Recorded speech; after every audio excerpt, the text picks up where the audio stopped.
selling real one, Chevy. Hola, bienvenido. Welcome back to IJustWatched, everyone. Today we're going to finally discuss Miss Marvel, the Disney Plus series, giving us her origin story, introducing her to the MCU. But before we get into it, I got to hit you with the usual, which is hopefully you like this enough. Smash that like button. Don't forget to subscribe. Hit the little bell to get notified. Dive into this a little bit because, I can't talk anything Marvel without talking MCU, possible futures, how I'm feeling, what are you thinking. We gotta get into all that. Spoiler warning. If you know from previous videos and things, I'm not a huge fan of the character. I think the character has some neat pieces to it and I'm speaking comic wise. And I didn't have like this crazy major anticipation for the series. I thought the show was actually pretty good. I thought it was okay. It was enjoyable, but not for the superhero aspects of it or the continued growth to the MCU, but because at the base of the show was this immigrant family sitcom, which made it relatable. And the parts I really love, the parts that make me think this show's any good, because the family dynamic, learning about the parents, the brother, his fiance, the community, Kamala's best friend, being able to relate to Kamala Khan as a first generation American with immigrant parents and family and the community. And I was more interested in learning about the community and the Khan family than the development or ties to anything Marvel, to anything superhero-esque. That's why I think it's enjoyable and it's good, but overall, because it's supposed to add to the MCU, failed. Iman Vellani, wow. Wonderful job. Absolutely killed it. I actually really like her, and I think she's going to do great, and I'm excited to see her in more stuff. But she really brought the character to life for me. Like I said, when it was focused on the Marvel MCU parts of the story, she carried it for me because I didn't like it. I'm gonna get into it, but like I dislike the fact that they changed not just her powers but her backstory, and they like convoluted and clouded it with making her a mutant, Jinn, multiversal, clandestine, Kreen, semi-Green Lantern, whatever else they were trying to do with the character. And I felt they tried to do too much, and it just convoluted the character and further the MCU. And I know some people are saying they're burnt out of Marvel or superhero things. I am not. I love seeing these characters come to life, seeing stories being told. I've been reading the comics forever. I've always had a fascination and love for them. However, I am absolutely beyond over the fact that they have consistently, as of late, been shitting on the stories and the characters, and I feel like disrespecting the characters, stories, and the creators, because these characters represent things, and there's a reason they're a way they are. And when they change so much, I'm like, dude, just come up with a different character at this point, because now you're not bringing a character to life. You're doing your own thing and then just slapping this character's name on it, so there's a connection to it, thus we come see it. They're making characters into parody style dumb idiotic jokes and doing whatever I guess they deem necessary, keep making money. I guess they clearly no longer care about the source material and what the stories and more so the characters represent. And as long as we all keep throwing money at them, I think they're gonna keep giving us this whole quantity versus quality. I'd much rather they slow down, focus on giving us, of course, stories are going to change. The characters are going to be off the page, but we've seen movies where the stories are different, but they keep enough of the source of the story. Characters are different, but they pay and have a lot of their real or almost completely accurate, and it works wonderfully, beautifully even. So we know it can work, and we know it works.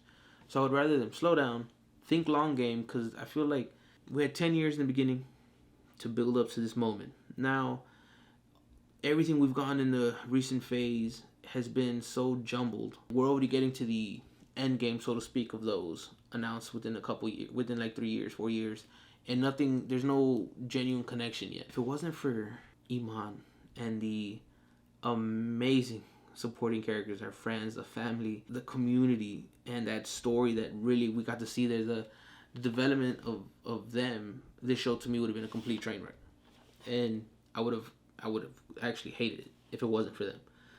and I love learning about their culture, their beliefs, the partition. I knew of it, but I didn't really know anything about it.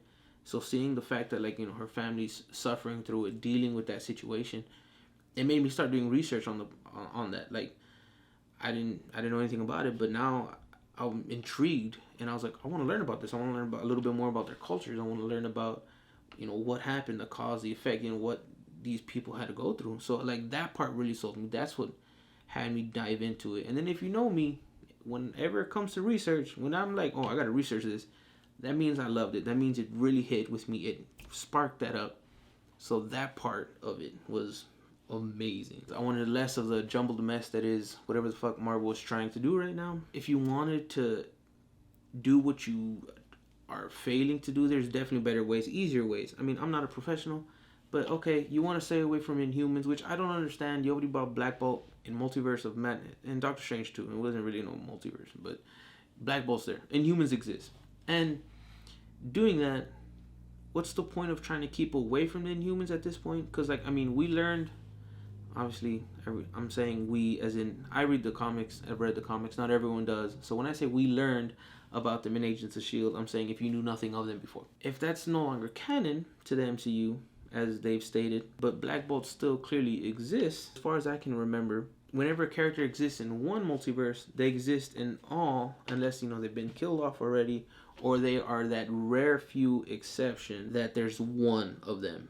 And that is just in that singular branch. In the main MCU branch, because I'm not calling it 616, because it's not. Why keep moving away from? So the line at the end when they say, she has a mutation and whatnot with their friend, I was like, I feel like they should. I would prefer it. He was like, if you have, you're more than human. And she's like, well, I'm clandestine. He's like, no, it's something different.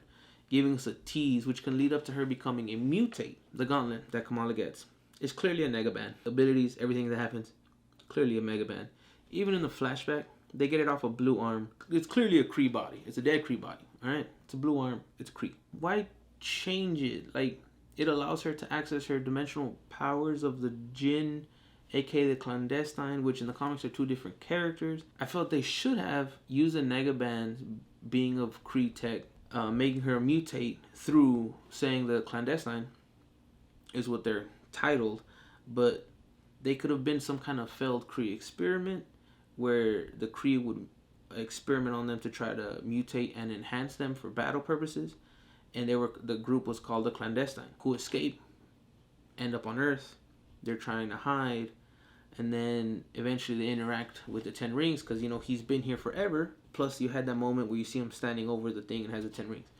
And through that interaction, they work together. A Kree soldier finds him. He arrives. And together they defeat him. And that's when they take the Negabans. The main female villain, I can't remember her name, she gets one. And Kamala's ancestor gets one. Doesn't work for them, but they can use them like the Negabans that they are. And that would make Kamala half Kree and half human.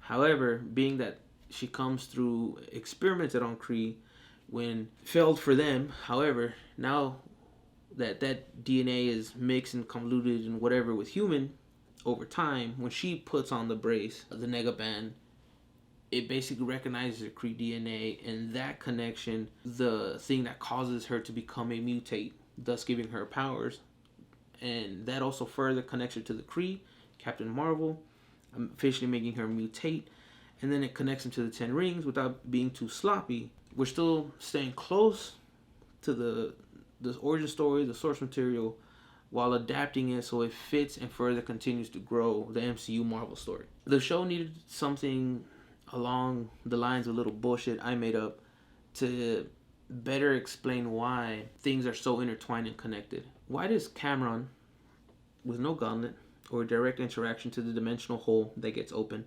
get the exact same powers that Kamala does? When his mom sacrificed herself to close the portal, she disintegrates, all that shit falls to the ground as a Negaban, which I would be like, alright, Kamala would pick up and then eventually give it to him, being like, look, this is all that's left of your mother, I want you to have it, I'm sorry. Thus, similar to her, unlocks his power and he's a mutate, versus whatever the hell they did in the show, which I didn't understand.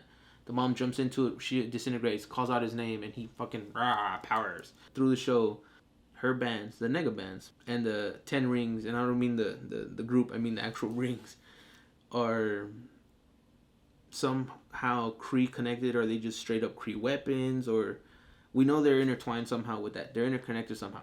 Also, almost forgot my boy, Walid.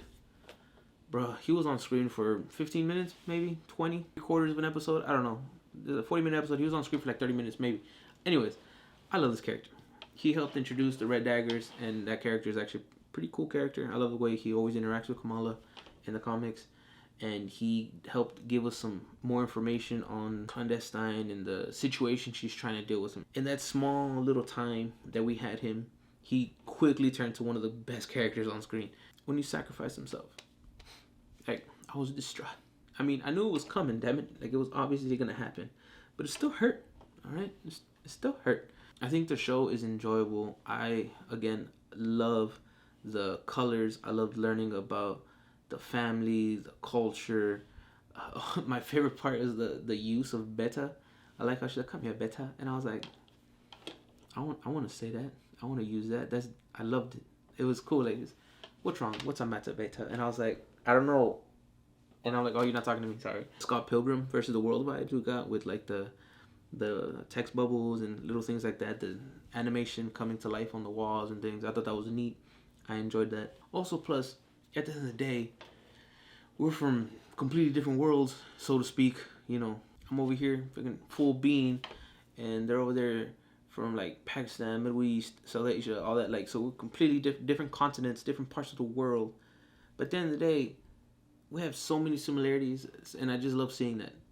And I think that's, you know, that relatability is what sold me. So I really love seeing that. The worst part is, sadly, the extra nonsense mess clouded that they threw into convoluting her story and the MCU. Some of it will start to make sense eventually, but it was unnecessary to make it so messy to begin with. I don't blame the actors because they did a good job. I really enjoyed them. I don't know if it's the director's fault. I don't know whose technical fault it is.